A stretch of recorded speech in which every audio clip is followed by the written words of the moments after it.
Olá pessoal, eu sou André Paulo Castanha, professor na Unioeste, Francisco Beltrão, e sou pai de um menino autista de 15 para 16 anos. E hoje eu quero falar com vocês sobre uma data, né, uma comemoração, né, uma comemoração de um fato importante para a gente que é militante da causa autista, né, que são os 10 anos da lei estadual, né, do Paraná, a Lei 17.555, que instituiu no âmbito do Estado do Paraná as diretrizes para a política estadual de proteção do direito da pessoa com transtorno do espectro autista. Então, já são 10 anos desta lei, né, que foi bastante comemorada na época, e aí a gente já tem condição de avaliar algumas coisas que o Estado fez em relação a isso, né. Primeiro, quero assim deixar bem claro, né, que a lei, né, a lei eu sempre digo, a lei tem que ser das primeiras lutas, as primeiras conquistas, porque a lei estabelece o direito, é ela que daí vai dar o norte, o limite, o que pode e o que não pode, e aí toda vez que a gente reivindicar algo que estiver na lei, está na Constituição, está numa lei, a gente pode fazer o escândalo que for na situação, né, desde que seja com prudência, né, mas pode fazer, cobrar de qualquer forma que ninguém vai poder contestar, nem as autoridades, nem a justiça, nem nada, porque você está reivindicando aquilo que é legal, né, aquilo que estabelece um direito seu, né. Então, a lei é fundamental, é ela que vai dar o norte para a gente guiar nossas ações, né. Então, nesse sentido, já são 10 anos dessa lei, né, a gente tem condição de avaliar várias coisas. E eu, assim, já queria destacar, né, primeira questão, é uma lei que institui diretriz, portanto, né, e aí eu não entendo, né, não entendo por que na época, né, o deputado Péricles de Mello, etc., que se mobilizou e por que essa lei acabou pegando essa lógica de diretriz da política, né, da construção da política. Nós tínhamos em 27 de dezembro de 2012, a Lei da Política Nacional, que foi uma lei apresentada, né, no Senado pelo senador Paulo Paim, e que levou o nome de Veredas Piana, mas ela instituiu a política nacional. Então ela não estabeleceu diretriz, ela estabeleceu a política. E aí, depois, em 2014, a lei foi regulamentada, né, a política foi regulamentada, estabelecendo os critérios do atendimento da saúde, da assistência, da educação, etc., né. E no Paraná ela foi aprovada como diretriz. Então, como diretriz, na verdade, é só uma indicação de algo que poderia acontecer, mas ela não comprometeu o Estado, né, na realização das coisas. E isso foi, talvez, o grande problema, né? E ainda eu posso dizer que a gente, depois desses 10 anos, não foi aprovada uma diretriz. Uma diretriz não, uma lei, uma política, né? A diretriz está lá e ela é a construção da política, mas a política não foi construída. Então esse é o grande problema, que fica o desafio aí para os deputados, para os militantes, para a gente lutar para que o Estado construa sua política de proteção aos direitos de pessoas com espectro autista. Além do que, a lei também, outro detalhe, a lei de 2013, ela já tinha a lei nacional, o Brasil tinha assumido a Convenção do Direito da Pessoa com Deficiência, já tinha toda uma lógica da política de inclusão. A lei de 2013 do Paraná, que institui a diretriz da política, ela não inclui as deliberações da convenção, né, que o Brasil assumiu, e portanto outra falha da lei, porque a convenção ela estabeleceu como princípio fundamental a questão da inclusão na escola, nos direitos à saúde, na assistência, no trabalho, no lazer, na mobilidade, enfim, a convenção é uma lei fantástica nesse sentido, que obriga os estados a fazer, garantir isso, mas infelizmente é uma indicação, né, da ONU, e os estados vão seguindo à medida em que houver demanda e pressão popular, porque, na verdade, eles não vão fazer de livre e espontânea vontade, vão fazer isso e aquilo. Poucos prefeitos, governadores têm esse compromisso de fazer, estar à frente da exigência, né, da população. Então eles vão cumprindo conforme a população vai exigindo. E isso, né, é outro problema, que muitas vezes a gente não tem organização para fazer isso. O fato é que a lei estadual ela também não assumiu a convenção, ou seja, ela não assumiu a política de inclusão, mesmo na diretriz, né? Então, outro elemento que precisa ser revisto nesse processo aí, né? E como nós já tínhamos a lei nacional, então era importante que a lei estadual veio depois, ela também assumisse essa lógica, mas ela não assumiu, né? Então outra crítica a gente pode fazer nesse aspecto da lei, né?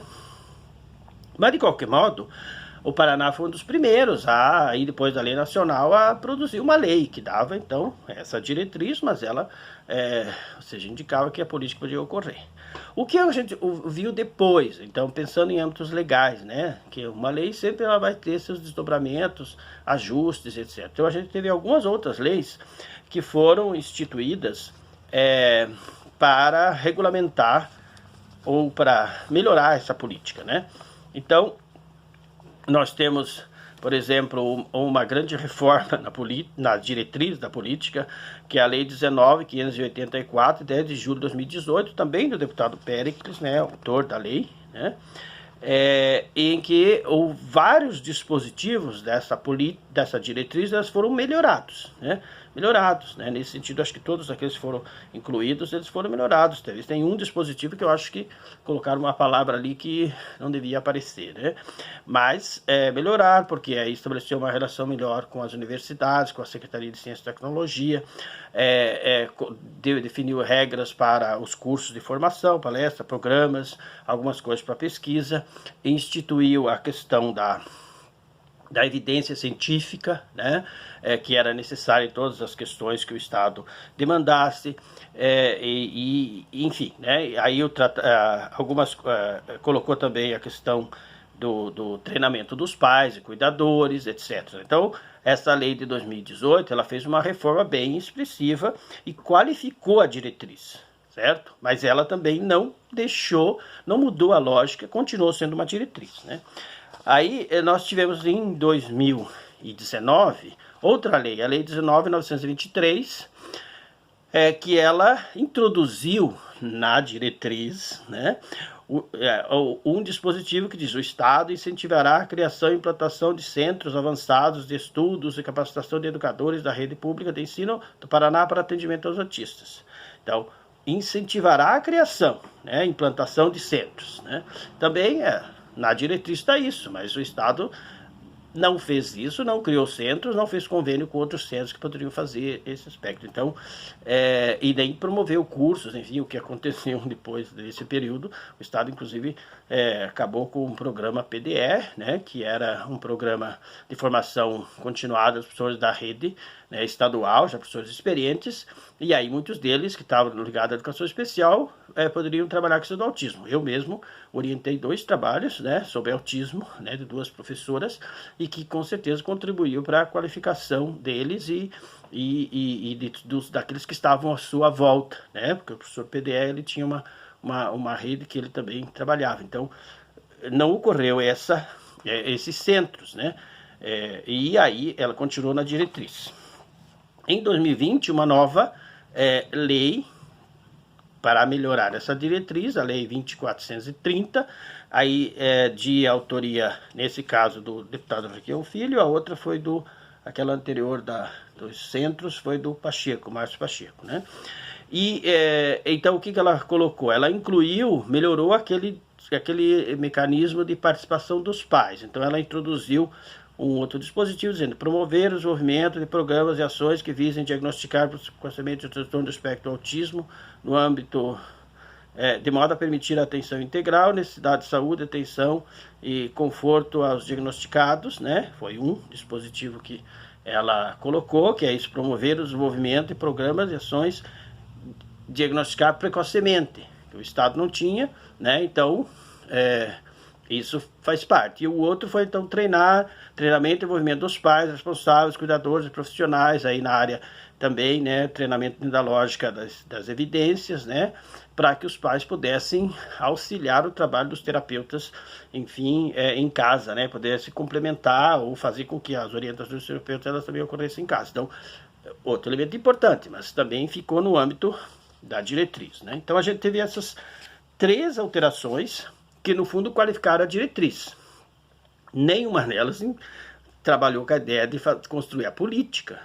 Então, esse é a grande questão. A política ainda está por ser construída e ela não existiu até o momento. Então, um elemento bem preocupante nesse sentido, né? outras questões importantes, né? Que tem a ver outras leis que foram produzidas aí nesse processo, né, que daí não interferiram, não foram diretamente na política, mas aí algumas têm a ver com o próprio Estatuto da Pessoa com Deficiência, que o Estado do Paraná elaborou em 2015, foi aprovado em 2015, então a Lei 18.419, de 7 de janeiro de 2015, portanto o Estatuto da Pessoa com Deficiência do Paraná, ele é anterior ao nacional, né? E o Estatuto da Pessoa com Deficiência do Paraná é o estatuto que tem um conjunto bem expressivo de direitos ali garantidos, né? E eu acho que isso a gente precisa considerar, né? Além do que o estatuto criou o Conselho Estadual da Pessoa com Deficiência, também um outro órgão muito importante aí nesse cenário, né? Mas, então várias outras leis, né, que ocorreram nesse sentido, que trata do autismo, né, que eu fiz um levantamento amplo desde 2013 para cá, tudo que saiu sobre autismo no Paraná, né?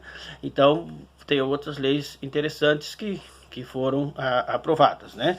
Tipo uma lei que criou um programa, né? Programa de censo, né? Do censo das famílias e crianças e pessoas autistas do Paraná, né? Interessante nesse caso, e é interessante essa relação, porque essa lei do censo ela é do mesmo dia daquela lei que eu mencionei antes, que fez aquela diretriz mais ampla, aquela reforma mais ampla na diretriz, que é lá também de 2018, essa é do mesmo dia. E na diretriz de 2013 existe um dispositivo que fala do Estado criar um mecanismo para fazer o levantamento das famílias, enfim, um controle, um cadastro das famílias, né? E essa lei do censo não é nada mais do que isso. Mas a lei do censo, né, ela também não, ao fazer isso, ela não se reporta à diretriz, que já tinha um dispositivo previsto lá. Esse dispositivo também aparece no Estatuto da Pessoa com Deficiência do Estado.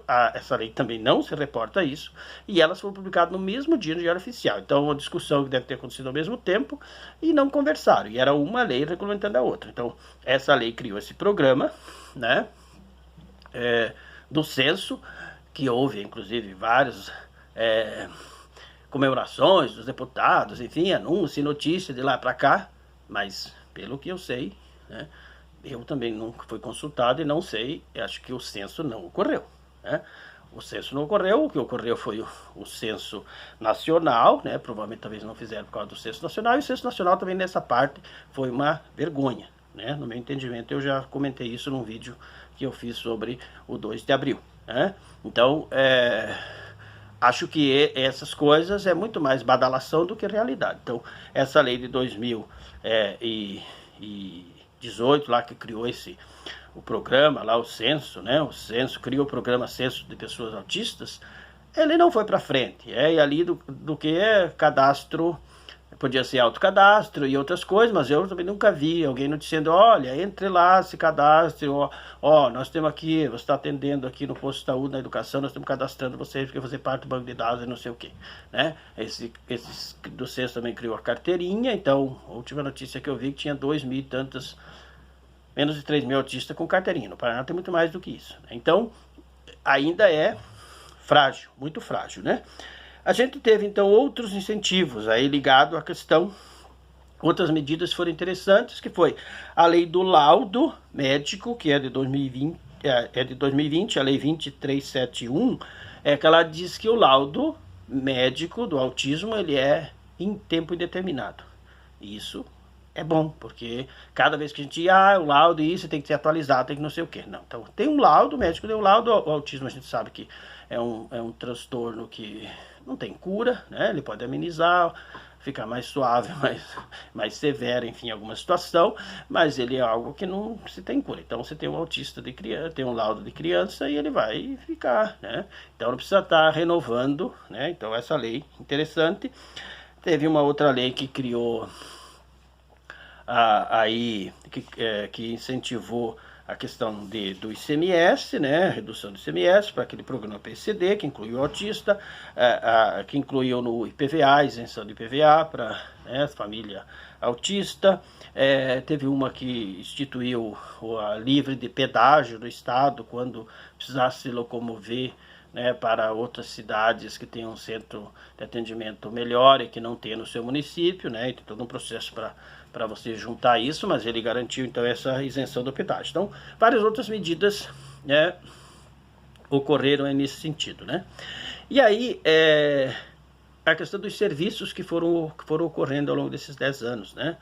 Então, nós podemos, no setor de saúde, né, no setor de saúde, a gente não tem informação, e eu até tentei consultar com o pessoal do núcleo aqui, né, não me retornaram nesse sentido, me dando essas informações, mas pelo que se sabe, né, o Estado ele não criou, ou não contratou, não abriu concurso para médicos, psiquiatras, neuropediatras, ou neurologistas, ou outros tipos de profissionais, psicólogos, enfim, que pudesse fazer o diagnóstico e fazer o atendimento para as famílias. Então, não se tem notícia que tenha sido ampliado o serviço, contratado novas pessoas.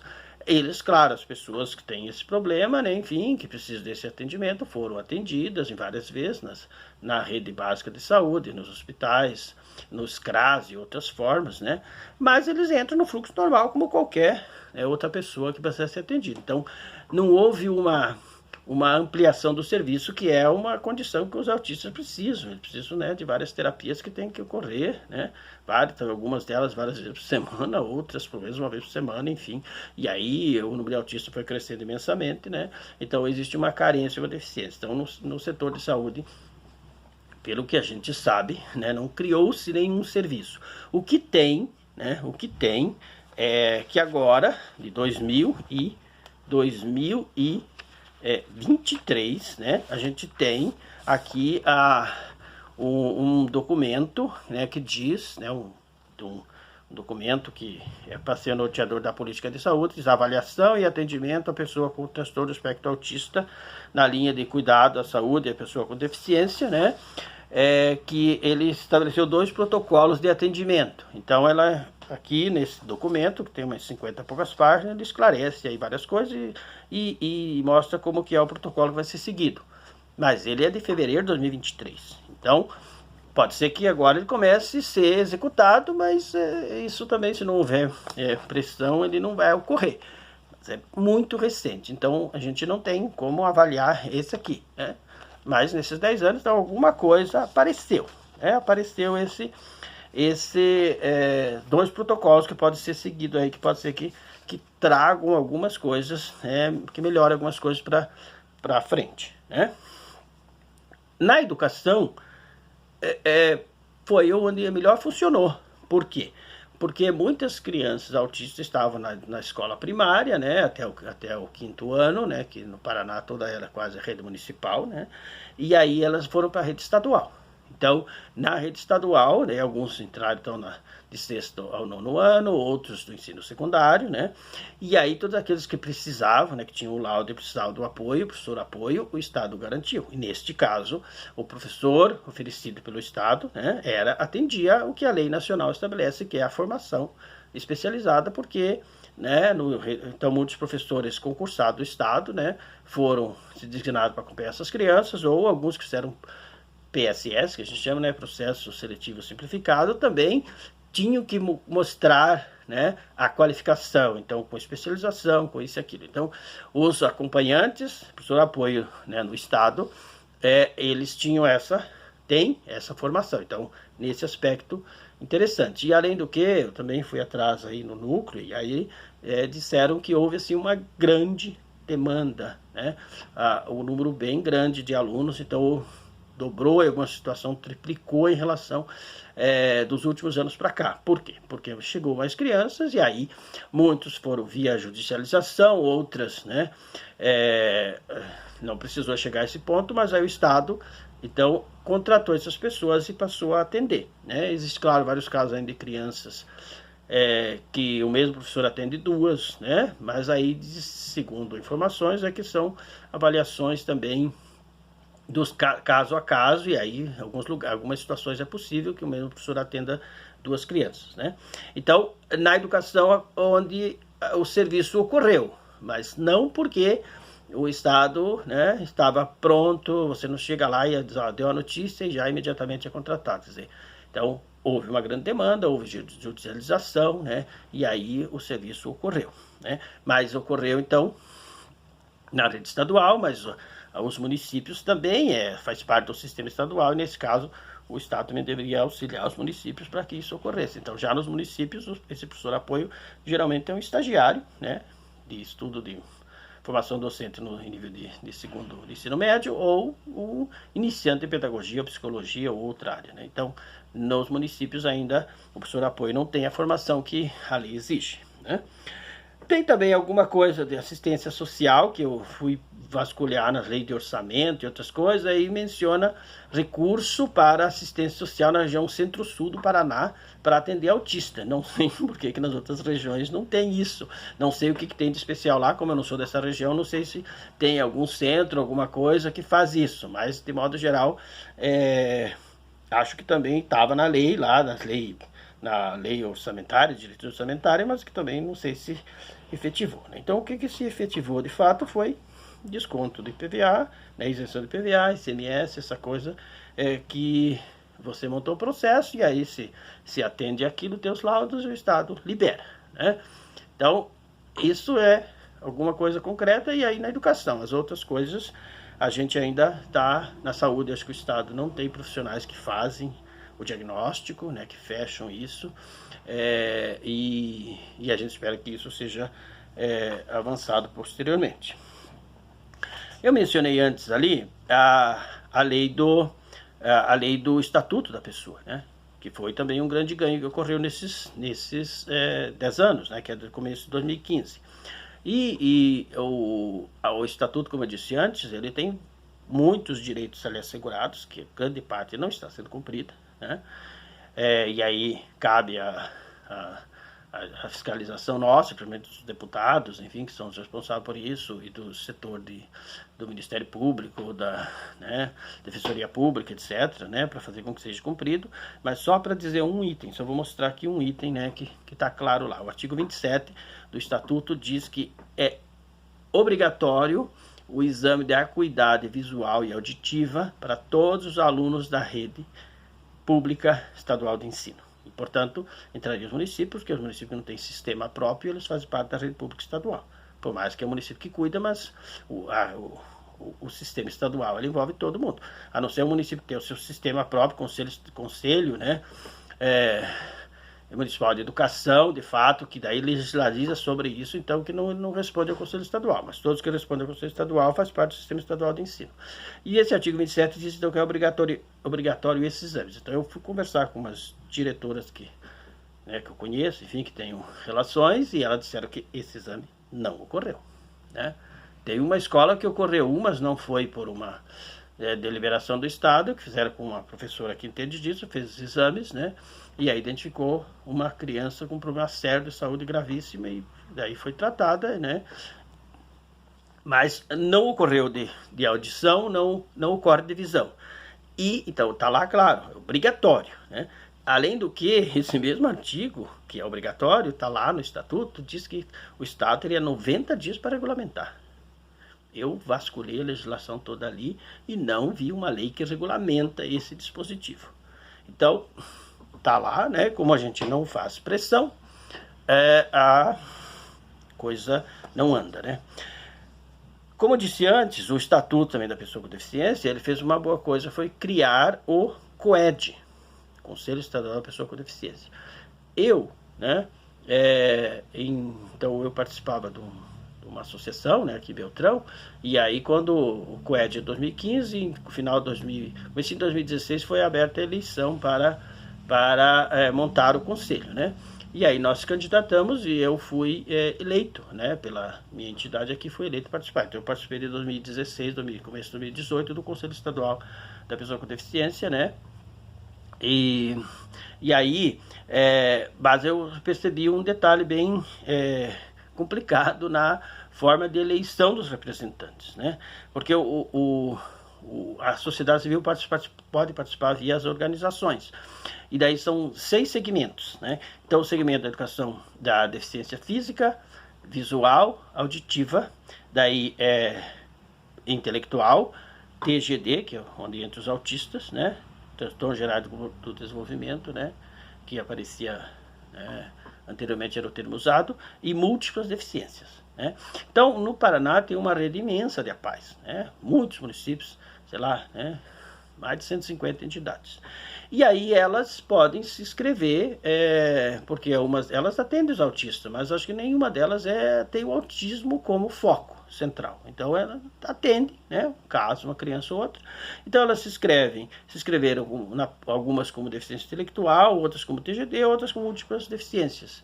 E aí, como elas têm uma rede grande, só vota as entidades, né? Então, um representante por entidade que vota. O que aconteceu? Elas votam nas APAES, que se inscreveram para outras áreas. Então, por exemplo, nós em 2018 não conseguimos se reeleger, né? Tivemos mínimos votos e tinha mais outras 2, 3 instituições de autista que se inscreveu, também não se elegeram. Então, se elegeram as APAES, né? E o conselho atual, né, que eu fui checar lá, provavelmente também, pelo que eu vi pelas entidades, não tem nenhuma representação de autistas, né? Então, a lei do conselho, por ela estabelecia esses segmentos, mas as APAES, né, são organizadas, né, e aí eles conseguem então ocupar as 6 cadeiras, né, e enquanto os autistas ficam de fora. Talvez nossa lá tenha sido a única representação efetiva de autistas, né. Então esse é um problema que a gente também precisa, enquanto movimento dos autistas, enfim, e até mesmo os deputados, enfim, talvez rever esse dispositivo do artigo para que os autistas possam participar do conselho, né? Porque eu acho que é importante. E outro detalhe, então esse conselho, né, na época, eu participei, tive então a oportunidade de participar na elaboração desse documento aqui, que é o Plano dos Direitos da Pessoa com Deficiência do Estado do Paraná, né, que cabe ao Conselho Estadual da Pessoa com Deficiência fazer isso. É um documento que foi elaborado então em 2017, entrou em vigor em 2018, porque ele é de 2018-21, né? Eu lembro na época a discussão, né? Aqui o Conselho ele tem 12 representantes do Estado e 12 representantes da sociedade civil, né? Mas como também os representantes do Estado são tudo pessoas já bem, mais ou menos preparadas, tem uma articulação mais tranquila, né? Os da sociedade civil já nem tantos, e aí já tem divergências em várias posições entre as várias deficiências, né? Então foi fácil para o Estado dar a direção. E aí qual foi a saída, né? Foi a saída, eu lembro, né, do participei da discussão. Nós vamos fazer um plano mostrando, mais ou menos mostrando o que nós oferecemos, o que nós temos, né? E aí, vamos colocar isso aqui nesses, né?